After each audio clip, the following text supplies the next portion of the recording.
Breaking news చూస్తున్నాం. TRS party పేరు విషయంలో కవితకి బిగ్ షాక్ తగలబోతోందా?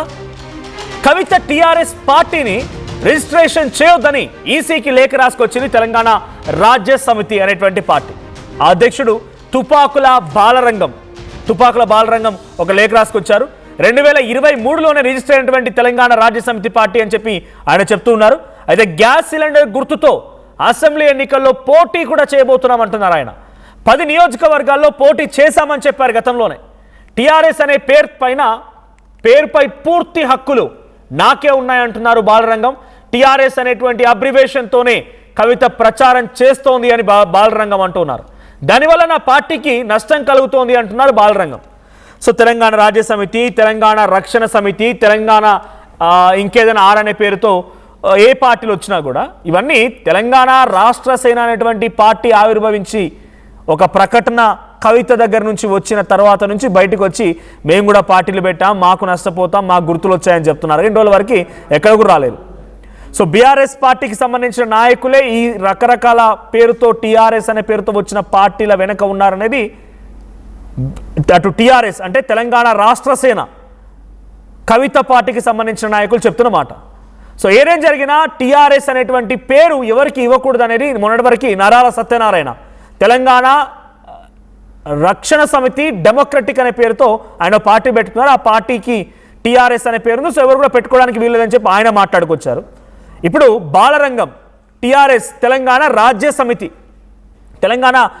సమితితో నేను 2023లో పార్టీ పెట్టుకున్నా, 10 నియోజకవర్గాల్లో పోటీ చేసిన, సిలిండర్ గుర్తు కూడా వచ్చింది కాబట్టి ఈ అబ్రివేషన్ ఎవరికి ఇవ్వకూడదు, కవిత కూడా ఆ రకంగా ప్రచారం చేస్తూ నాకు నష్టం జరిగింది నా పార్టీకి అని చెప్పి బాలరంగం ఈసీ కంప్లైంట్ ఇచ్చారు. ఇంకొక సమాచారం ఏంటంటే ప్రస్తుతానికి మొన్న జగిత్యాల సభలో జీవన్ రెడ్డి ఎప్పుడైతే పార్టీలో చేరారో బీఆర్ఎస్ పార్టీలో ఆ రోజున హరీష్ రావు కానీ, వద్దిరాజు రవిచంద్ర కానీ, ఇంకొక కీలకమైన నేత బోయినపల్లి వినోద్ కుమార్ వీళ్ళెవరు కూడా ఆ సభలో లేరు. ఆ సభలో లేకుండా కేవలం వారంతా కూడా డైరెక్ట్గా ఢిల్లీకి వెళ్ళారు. ఢిల్లీకి ఎందుకు వెళ్ళారు అని చెప్పేటువంటి వాటిని వాళ్ళని అడిగినప్పుడు బయటకు వచ్చి మీడియా సమావేశం పెట్టే వాళ్ళు ఏం చెప్పారంటే మేము కాళేశ్వరం విషయంలో కమిషన్ ఏర్పాటు చేస్తే కమిషన్ మాపై ఎటువంటి చర్యలు తీసుకోకుండా హైకోర్టుకు వెళ్ళాం కాబట్టి ఒకవేళ హైకోర్టులో కనుక ఆ కేసు వీగిపోతే మేము దాన్ని సుప్రీంకోర్టులో ఛాలెంజ్ చేయడానికి మేము అడ్వకేట్ సుందరం గారిని కలవడానికి వచ్చామని చెప్పి వాళ్ళు చెప్పుకొచ్చారు. కానీ అక్కడ జరిగిన కథ వేరన్నట్టుగా తెలుస్తోంది. వాళ్ళు ఎలక్షన్ కమిషన్ కలిశారని, టీఆర్ఎస్ పార్టీ మళ్ళీ మేమే రిట్రైవ్ చేయబోతున్నాం కాబట్టి ఆ రిట్రైవ్లో భాగంగా మాకు టీఆర్ఎస్ని మాకే హోల్డ్ చేయాలని వాళ్ళు రిక్వెస్ట్ చేశారు అనేటువంటి ఒక చర్చ రాజకీయ వర్గాలు జరుగుతోంది. అయితే ఎలక్షన్ కమిషన్ వైపు నుంచి కూడా మీకు మెయిన్ నేమ్ ఏంటి? తెలంగాణ రాజ్య సమితి, తెలంగాణ రక్షణ సమితి, తెలంగాణ రాష్ట్ర సమితి, తెలంగాణ రాష్ట్ర సేన. మీ పార్టీల పేర్లు వేరువేరుగా ఉన్నాయి. తెలంగాణ కామన్గా ఉన్నప్పుడు కూడా రక్షణ సమితి, రాజ్య సమితి, రాష్ట్ర సేన, రాష్ట్ర సమితి ఈ పేర్లు ఉన్నాయి. సో మాకు కావాల్సింది ఒరిజినల్ నేమే, ఆధార్ కార్డ్ నేమే, కానీ మీ ఇంట్లో పప్పి, నాన్న, కన్నా, బుజ్జి అని పిలుచుకున్నట్టుగా నిక్ నేమ్స్ మాకు వద్దు. అబ్రివేషన్ ఏదైనా కానివ్వండి, మేము టీఆర్ఎస్ అనేది మీరు పెట్టుకున్న పేరు, అది మాకు వరకు మాత్రం తెలంగాణ రాష్ట్ర సమితి రిజిస్ట్రేషన్ మాత్రం ఉంటుందనేది ఎలక్షన్ కమిషన్ వైపు నుంచి వచ్చిన సమాధానం అనేది కూడా కొంత చర్చ జరుగుతుంది. మరి ఇంకా టెక్నికల్గా ఉంటాయా, ఎలా ఛాలెంజ్ చేస్తారు ఏంటని తెలియాల్సి ఉంది. సో ఒకసారి కంటిన్యూ విత్ మా రిపోర్టర్ మధు ఉన్నారు సిద్ధంగా. మరి కాసేపట్లో మనతో పాటుగా తెలంగాణ రాష్ట్ర సేన నాయకులు ఎవరైతే ఇప్పుడు కవిత పార్టీకి సంబంధించిన నాయకులు వారు కూడా జాయిన్ అవుతారు. మధు, సో ఏం జరుగుతోంది? తెలంగాణ రాజ్య సమితి పేరుతో బాలరంగం ఆయన ఒక పార్టీ ఏర్పాటు చేసుకున్నారు, 10 నియోజకవర్గాల్లో పోటీ చేశారు, సిలిండర్ గుర్తు కూడా వచ్చింది. సో ఇప్పుడు ఆ పార్టీకి సంబంధించిన పేరు కవిత వాడుకుంటోంది, ఎవరికి అవకాశం ఇవ్వద్దు అని లేఖ రాసుకొచ్చారు. అటు టీఆర్ఎస్ అనే పేరుని మళ్ళీ రిట్రైవ్ చేసేటువంటి పనిలో బీఆర్ఎస్ పార్టీ కూడా నిమగ్నమైనట్టు కనబడుతోంది 1-2 సార్లు వాళ్ళ నాయకుల మాటల్లో కానీ వాళ్ళ పార్టీలో జరుగుతున్న చర్చలో కానీ. సో ఏంటిది టీఆర్ఎస్ పార్టీ అనేది? ఇప్పుడు టీఆర్ఎస్ తెలంగాణ రాజ్య సమితి, తెలంగాణ రక్షణ సమితి, తెలంగాణ రాష్ట్ర సమితి, ఇప్పుడు తెలంగాణ రాష్ట్ర సేన. ఈ గందరగోళ వాతావరణానికి తెరపడేది ఎప్పుడు? ఇంతకీ కవిత పార్టీ రిజిస్టర్ అయిందా కాలేదా? ఇప్పుడు బాలరంగం ఉద్దేశం ఏంటి?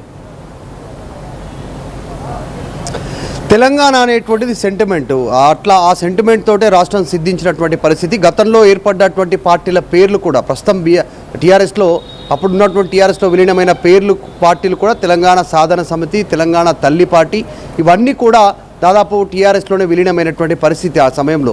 సో ఇప్పుడు వస్తున్నటువంటి పార్టీలు టీఆర్ఎస్ ఎప్పుడైతే బీఆర్ఎస్గా మారిందో తర్వాత జరుగుతున్న పరిణామాల్లో టీఆర్ఎస్ పేరు అనేటువంటి హాట్ కేక్ జనాల్లో అందరికీ పరిచయం ఉన్న పేరు, అందరికీ గ్రౌండ్ లెవెల్లో ప్రతి ఒక్కరికి తెలిసిన పేరు కావడంతో దానిపైన పెద్ద ఎత్తున చర్చ ఉంది.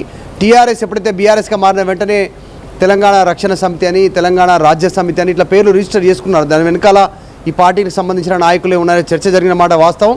కాకపోతే వీరందరికీ షాక్ ఇస్తూ తెలంగాణ ప్రజా జాగృతి పేరిట రిజిస్టర్ చేసుకున్నటువంటి కవిత సో ఒక్కసారిగా యూటర్న్ తీసుకుంటూ రాత్రికి రాత్రి అసలు జాగృతి పార్టీ నాయకులకు కూడా తెలియకుండా తీసుకున్నటువంటి నిర్ణయంతో టీఆర్ఎస్ తెలంగాణ రాష్ట్ర సేన అసోసియేషన్ పేరిట తెరపైకి రావడంతో కాస్త షాకు గురేసింది. ప్రస్తుతం తుపాకుల బాలరంగం లేక కూడా ప్రస్తుతం చర్చనీయాంశం అవుతుంది. 2023లోనే పార్టీని రిజిస్ట్రేషన్ చేసుకున్నాం. మొత్తం దాదాపు తెలంగాణ వ్యాప్తంగా ఒకే పార్టీ గుర్తు కేటాయించాలని ఎన్నికల సంఘానికి అప్పుడే లేఖ రాశాం.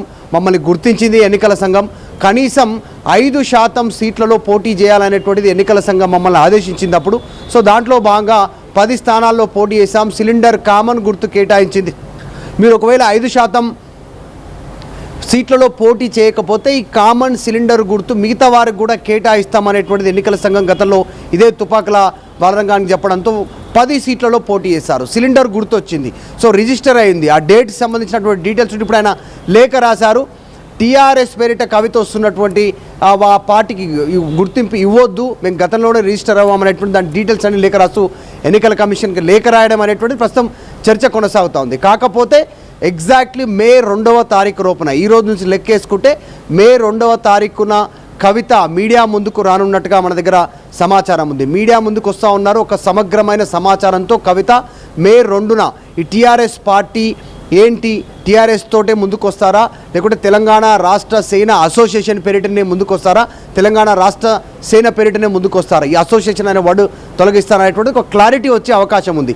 సో కవిత ప్రస్తుతం సైలెంట్గా ఉన్నారు. పార్టీ అనౌన్స్మెంట్ తర్వాత మే 2న మీడియా ముందుకు వస్తున్నారు. ఈ లేఖ వీటన్నిటిపైన రెస్పాండ్ అయ్యేటువంటి అవకాశం ఉంది. ఇప్పటికే టీఆర్ఎస్ పేరిట 3 పార్టీలు రిజిస్టర్ అయినటువంటి పరిస్థితి. తెలంగాణ రాజ్య సమితి, తెలంగాణ రక్షణ సమితి, తెలంగాణ రాష్ట్ర సేన. ఇదంతగా ఉండగానే బీఆర్ఎస్ కూడా ఫ్యూచర్లో మళ్ళీ టీఆర్ఎస్గా మారే అవకాశం ఉందనేటువంటిది ఆల్రెడీ ఎన్నికల కమిషన్ ఒక క్లారిటీ ఇచ్చింది. 10 సంవత్సరాలు దీన్ని ఫ్రీజ్లో ఉండేటువంటి అవకాశం ఉంటుంది. సింబల్, ఈ పేరుకు సంబంధించినటువంటి సింబల్ కానీ ఈ పేరు కానీ మళ్ళీ ఫ్యూచర్లో టీఆర్ఎస్గా మారాలనుకుంటే పార్టీ జనరల్ బాడీ మీటింగ్లో తీర్మానం చేసి ఆ కాపీని ఎన్నికల కమిషన్కి అందజేయాల్సి ఉంటుంది. డాక్యుమెంట్స్ అందజేసిన తర్వాత వాళ్ళు ఆ సింబల్ని, ఆ నేమ్ని మళ్ళీ వీళ్ళకే కేటాయించేలా నిర్ణయం తీసుకుంటుందా, అప్పుడున్న సిచ్యువేషన్ బట్టి, అప్పుడున్న పరిస్థితులను బట్టి ఎన్నికల కమిషన్ నిర్ణయం తీసుకునే పరిస్థితి ఉంది. సో ప్రస్తుతం తుపాకుల బాలరాజు ఈ స్టేట్మెంట్ చేయడంతో, ఎన్నికల కమిషన్కి లేఖ రాయడంతో చర్చ కొనసాగుతుంది. మే 2న కవిత క్లారిటీ ఇచ్చే అవకాశం కూడా ఉంది. Right, thank you Madhu. So మొత్తంగా తుపాకుల బాలరాజు ఇచ్చినటువంటి ఈ లేఖ ఒక్కసారిగా సంచలనంగా మారింది. తెలంగాణ రాష్ట్ర సేన పార్టీ టీఆర్ఎస్ అనేది ఇప్పుడు రిజిస్టర్ అవుతుందా కాదా, ఏం జరుగుతుందో ఒక ఆందోళన వ్యక్తమవుతోంది. సో ఒకసారి షార్ట్ బ్రేక్ తీసుకున్నా, I'll get back to again.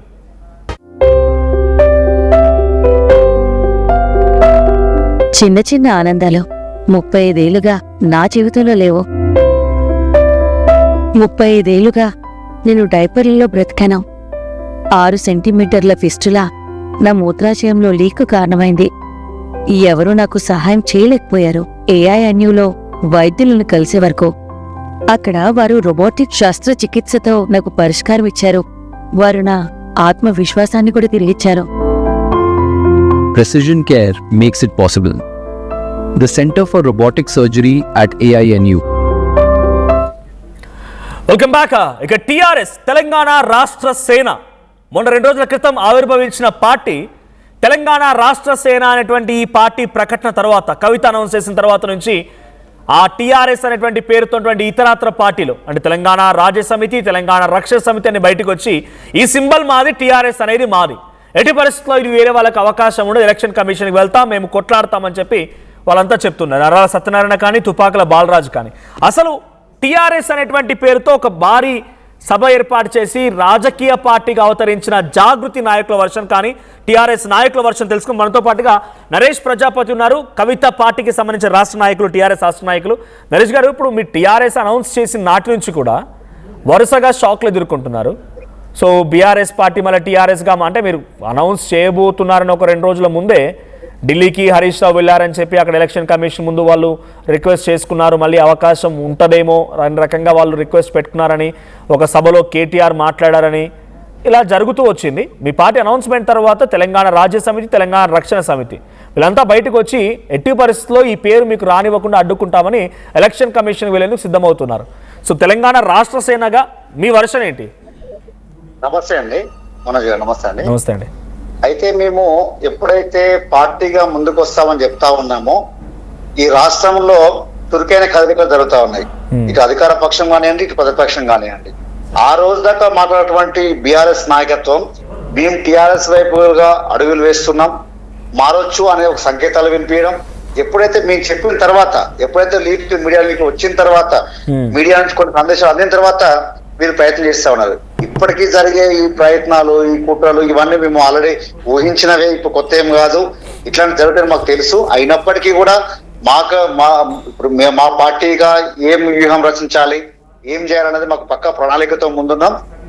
కానీ ఏది ఏమైనప్పటికీ కూడా ఇట్లాంటి ప్రయత్నాలు, ప్రజాస్వామ్య వ్యవస్థలో ఇట్లాంటి ప్రయత్నాలు మంచిగా కావాలని చెప్పి సూచించదలుచుకున్నాం. ఎందుకంటే ఇంతకు చేసిన వాటి మీద ఈజీ ఏ నిర్ణయం తీసుకున్నా కూడా నిర్ణయం కట్టుబడి ఉంటాం. అది మీరైనా, మేమైనా, ఏ పార్టీ అయినా. కానీ వారికి సాధ్యం కాదని తెలిసిన తర్వాత మిగతా వాళ్ళని ఎంకరేజ్ చేసినట్టుగా, తర్వాత వాళ్ళు ప్రయత్నాలు చేసినట్టుగా, జగిత్యాల మీటింగ్ మరి వదులుకొని పోయి అడ్వకేట్ సుందరం గారిని కలిసినట్టుగా మీడియా కథనాలు చాలా చూసినాం మేము. అంటే ఎంతసేపటికి కూడా కవిత గారి పార్టీని ఆదిలోనే ఏదైనా చేస్తే మాకు కొంత బెనిఫిట్ అయితేనే ప్రయత్నం ఇటు అధికార పార్టీ, ఇటు ఈ పార్టీ ప్రతిపక్ష పార్టీ రెండు చేస్తా ఉన్నాయి. ముఖ్యంగా అయితే బీఆర్ఎస్ పార్టీ పూర్తిగా నిమగ్నం అయిపోయింది. ఈ పార్టీని ఏ రకంగా చేయాలి, ఆదిలోనే తుంచేయాలి, లేదా పేరు రాకుండా చేయాలి, లేదా ప్రజలకు వెళ్ళకుండా చేయాలి, లేకపోతే సోషల్ మీడియా ద్వారా లేనిపోని అవమానాలు సృష్టించాలి, ఈ ప్రయత్నాలు చేస్తా ఉన్నారు. అయినప్పటికీ మేము చూస్తూనే ఉన్నాం ఏ రకంగా సమర్థవంతంగా తిప్పికొట్టాలో, సబ్జెక్ట్ పరంగా తిప్పికొడుతూనే ఉన్నాం. ఇంకెక్కడ ఏమి చేతగాక ఏం చేయని పరిస్థితుల్లో ఇట్లాంటి చేసినట్టు భావిస్తా ఉన్నాం తప్ప మరొకటి లేదు. అంటే ఇప్పుడు ఈ రకంగా ఫిర్యాదు ఎలక్షన్ కమిషన్ వరకు వెళ్ళడం, దీని వెనక బీఆర్ఎస్ పార్టీ నాయకులున్నారనే భావిస్తున్నారా మీరు? డెఫినెట్ గా మా అనుమానం అదే ఉంటుందండి. ఎందుకంటే ఈ రోజు దాకా ఎవరు మాట్లాడినటువంటి వారు, మరి 2023లో రిజిస్టర్ చేసినటువంటి వారు, అంతకన్నా ముందు రిజిస్టర్ చేసిన వారు మేము పార్టీకి అనౌన్స్ చేసిన తర్వాత ఎందుకు పోయారు? ఇప్పుడు టిఆర్ఎస్ పార్టీకి ఒకవేళ టిఆర్ఎస్ నేమ్ కనుక అబ్రివేషన్ అనేది ఈసీ పరిగణలో తీసుకోవచ్చు. జనరల్ గా పార్టీ రిజిస్ట్రేషన్ ఉంటుంది, తర్వాత ప్రజలకు వెళ్ళిన తర్వాత ప్రజల నుంచి వస్తుంది. ఒకవేళ అబ్రివేషన్ తీసుకుంటుందా లేదా అని నిపుణులు అడిగితే మాత్రం మాకైన సమాచారం ప్రకారం ఏంటంటే అబ్రివేషన్ బేస్ గా ఇవ్వరు. లాస్ట్ కొంత కోర్టుకి వెళ్ళి ప్రయత్నం చేశారు, కానీ ఆ రకంగా ఉండే అవకాశాలు లేవని చెప్పి మేధావులు చాలా మంది చెప్పడం జరిగింది. కానీ ఒకవేళ అట్లాంటి పరిస్థితి ఉంటే ఏప్రిల్ 25 తర్వాత మేము అనౌన్స్ చేసిన తర్వాతనే మీరు ఎందుకు ప్రయత్నాలు చేస్తా ఉన్నారు? మరి అంటే మీ ప్రయత్నం కంటే ముందే హరీష్ రావు ఢిల్లీ కూడా వెళ్ళారు, బట్ ఆయన వెళ్ళింది ఎలక్షన్ కమిషన్ వరకు అనేది రాజకీయ వర్గాలు జరుగుతున్న చర్చ. కానీ అంతకంటే మునుపే నేను అనేది కూడా అదేంటంటే, మొదటగా బీఆర్ఎస్ ప్రయత్నం చేసింది, అది సాధ్యం కాదని తేలిపోయింది. కాబట్టి మిగతా వాళ్ళ ప్రయత్నాలు వెనువెంటనే జరుగుతూ ఉన్నాయి. కాబట్టి ఈ అనుమానం తావిస్తుంది. మాకు ఇంకా వేరేది ఏం లేదు. మొదటగా బీఆర్ఎస్ ట్రై చేసి అక్కడ సాధ్యం కాదని తెలిసిన తర్వాతనే మళ్ళీ మిగతా వాళ్ళతో ప్రయత్నాలు చేసినట్టుగా, వాళ్ళు కొంత ఊతం అందించే విధంగా చేసినట్టుగా మనకు కనబడుతుంది తప్ప దీంట్లో ఇంకోట్లేదు. నేను అడిగే ప్రశ్న ఏంటంటే, ఈ తుపాకుల బాలరంగం గారు కూడా ఏప్రిల్ 25 తర్వాతనే ఎందుకు అడుగుతా ఉన్నారు? టిఆర్ఎస్ మరి అంతకు ముందు టిఆర్ఎస్ మాకు కేటాయించాలని చెప్పి ఎందుకు ఫైట్ చేయలేదు? ఎందుకు కోర్టుకు వెళ్ళలేదు? ఎందుకు ఈసీకి మొరబెట్టుకోలేదు? అంటే మీరు కూడా సేమ్ అబ్రివేషన్ తో వచ్చే విధంగా టిఆర్ఎస్ అని పెట్టుకున్నారు షార్ట్ నేమ్ గా, కాబట్టి తనకు అబ్జెక్షన్ అంటున్నారు ఇప్పుడు ఆయన. అదే అంటున్నాను. ఇప్పుడు ఇంతకు ముందు టిఆర్ఎస్ ని ఆపిచ్చింది కూడా బీఆర్ఎస్ కదా. మరి వారి మీద ఎందుకు మాట్లాడలేదు? వారి మీద ఎందుకు తిరగలేదు? ఎందుకు ప్రజాస్వామ్యయుతంగా వారి మీద ఎందుకు మాట్లాడలేకపోయారు? ఈ రోజు ఎందుకు మాట్లాడుతూ ఉన్నారు? దీంట్లో ఉన్నటువంటి జరిగిన కమిట్మెంట్స్ ఏం జరిగినాయి అది ప్రజలు తెలియాలి కదా. 25 తర్వాతనే మేము అనౌన్స్ చేసిన తర్వాతనే ఎట్లయినా ఈ పేరు రాకుండా చేయాలి. మీరు అనౌన్స్ చేయకంటే ముందే ఒక సభా వేదికగా కేటీఆర్ గారు కూడా టీఆర్ఎస్ గా ఉన్నప్పుడే విజయాలు సాధించాం, టీఆర్ఎస్ గా ఉన్నప్పుడు అద్భుతంగా ఉండేదని రకంగా మాట్లాడుకొచ్చారు. అంటే మీరు టీఆర్ఎస్ అనౌన్స్ చేయబోతున్నారనే ఒక లీక్ తోనే మళ్ళీ టీఆర్ఎస్ అనే పదం వాళ్ళు ఎత్తుకున్నారు అనుకోవాలా? ఇప్పుడు మేము అదే ప్రశ్నించినాం. ఏమన్నామంటే, మేము పార్టీ అనౌన్స్ చేసిన తర్వాత టిఆర్ఎస్ అసలు కాదు, ఇది నకిలీ అని మాట్లాడుతున్నప్పుడు, మరి ఇప్పుడు మళ్ళీ మీరు టిఆర్ఎస్ అడుగుతున్నారు కదా, అంటే బీఆర్ఎస్ నకిలీ అని మీరు ఒప్పుకుంటున్నారా? టిఆర్ఎస్ బాగుంది, అది మాది అని మీరు పోతున్నప్పుడు బీఆర్ఎస్ నకిలీ అని మీరు ఒప్పుకున్నట్టే కదా. అది ప్రజలు చెప్పాలి కదా. ప్రజలు ప్రతిపక్ష పార్టీ కూర్చుంటే ప్రజలు తప్పు అంటారు. మీరు బీఆర్ఎస్ పోతే ప్రజలు ఏమనదు, మీరు టీఆర్ఎస్ కి వెళ్తే మన ప్రజలు ఏమనదు. మళ్ళీ పైగా అది కూడా ప్రజలు తప్పైనట్టుగా చిత్రీకరించే ప్రయత్నం చేస్తా ఉన్నారు బీఆర్ఎస్ పార్టీ నాయకులు. కానీ నిజంగా ప్రజలకు ఏం కావాలండి? ఈ రోజు ఆనాటి ప్రజలంతా తిరస్కరించి చాలా మంది నాయకులు ఒప్పుకోలే బీఆర్ఎస్ పార్టీగా, అసలు మనం టీఆర్ఎస్ పార్టీగా ఉందామని. ఆనాడు వదిలిపెట్టి వెళ్ళిపోయారు. వెళ్ళిపోయిన తర్వాత మళ్ళీ బీఆర్ఎస్ మాదే, టీఆర్ఎస్ మాదే అని అనడం అయితే తప్పు కదండి. ఒకటి ఇప్పుడు ఆ నాయకుడు మేము మొన్న ప్రశ్నించినాం ప్రెస్ మీట్ పెట్టి, కేటీఆర్ టీఆర్ఎస్ అఫీషియల్ అకౌంట్ ఉంది, కేటీఆర్ బిఆర్ఎస్ ఇంకో ట్విట్టర్ ఎక్స్ అకౌంట్ ఉంది. ఇంతకు మీరు టిఆర్ఎస్ వర్కింగ్ ప్రెసిడెంటా, బిఆర్ఎస్ వర్కింగ్ ప్రెసిడెంటా, దానికి సమాధానం చెప్పమంటే ఎవరు చెప్పలేదు ఇంతవరకు కూడా. అంటే పార్టీ మారక ముందుకే, రిజిస్ట్రేషన్ పూర్తి కాక ముందుకే వాళ్ళు ఏదైనా పెట్టుకోవడానికి సిద్ధమైపోతా ఉన్నారు. కానీ మాకు నమ్మకం ఉంది, ఈసీ మీద నమ్మకం ఉంది, కోర్టుల మీద నమ్మకం ఉంది, న్యాయ వ్యవస్థ మీద నమ్మకం ఉంది, ప్రజల్లో అయితే పూర్తిగా క్లారిటీ ఉంది. డెఫినెట్ గా ఈ రాష్ట్రానికి తెలంగాణ నింపుకున్న ఒక నాయకులు కావాలి, ఆ పార్టీ కావాలని చెప్పి ప్రజలంతా కోరుకుంటా ఉన్నారు. ఆ దిశగా మేము ముందుకు పోతున్నాం. కాబట్టి ఆ స్పందన చూసిన తర్వాత ఆ స్పందన తట్టుకోలేక వెన్నులో వణుకు పుట్టి ఈ ప్రయత్నాలు చేస్తాం తప్ప దీంట్లో ఏం పసలేదు. థ్యాంక్ యూ నరేష్ గారు. సో ఇది టీఆర్ఎస్ తెలంగాణ రాష్ట్ర సేన పార్టీ నాయకుల వర్షన్. సో టీఆర్ఎస్గా ఉన్నారా, అసలు మీరు బీఆర్ఎస్గా ఉన్నారా? మీ ట్విట్టర్ అకౌంట్లో, సోషల్ మీడియా ప్లాట్ఫామ్స్లో ఇంకా టీఆర్ఎస్ అనే ఉంది. మీరు టీఆర్ఎస్ పార్టీ నాయకులుగా ఉన్నారా, బీఆర్ఎస్ నాయకులుగా ఉన్నారా? బీఆర్ఎస్గా మీరు మారిన తర్వాత టీఆర్ఎస్ ఇంకా మీకేందుకు? ఒకవేళ టీఆర్ఎస్గా మళ్ళీ మార్చుకుందాం అనుకుంటే బీఆర్ఎస్ నకిలీయా చెప్పండి. మీ ఆలోచన మీరు వెనక్కి తీసుకుంటారా చెప్పండి. సో తెలంగాణ రాష్ట్ర సేన పేరు అనౌన్స్మెంట్ తర్వాతనే భయం మొదలై ఇటువంటి రకాల ప్రయత్నాలు చేస్తున్నారు బీఆర్ఎస్ పార్టీ నాయకులు అనేది టీఆర్ఎస్ తెలంగాణ రాష్ట్ర సేన నాయకుల వర్షన్. సో మీ అభిప్రాయం ఏంటి?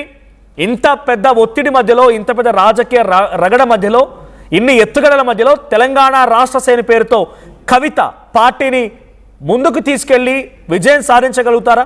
మీ అభిప్రాయం ఏంటి? కామెంట్ చేయండి. మీరు కూడా సపోర్ట్ చేస్తారా? మీరేం సూచన ఇస్తారు? కామెంట్ చేయండి. State-of-the-art infrastructure, smart green campus, globally certified labs, KL deemed to be university. నేటి తెలంగాణ ఎస్ఎస్సి ఫలితాలలో Sri Chaitanya school state top mark 600కి 597 సాధించి సంచలనం సృష్టించింది.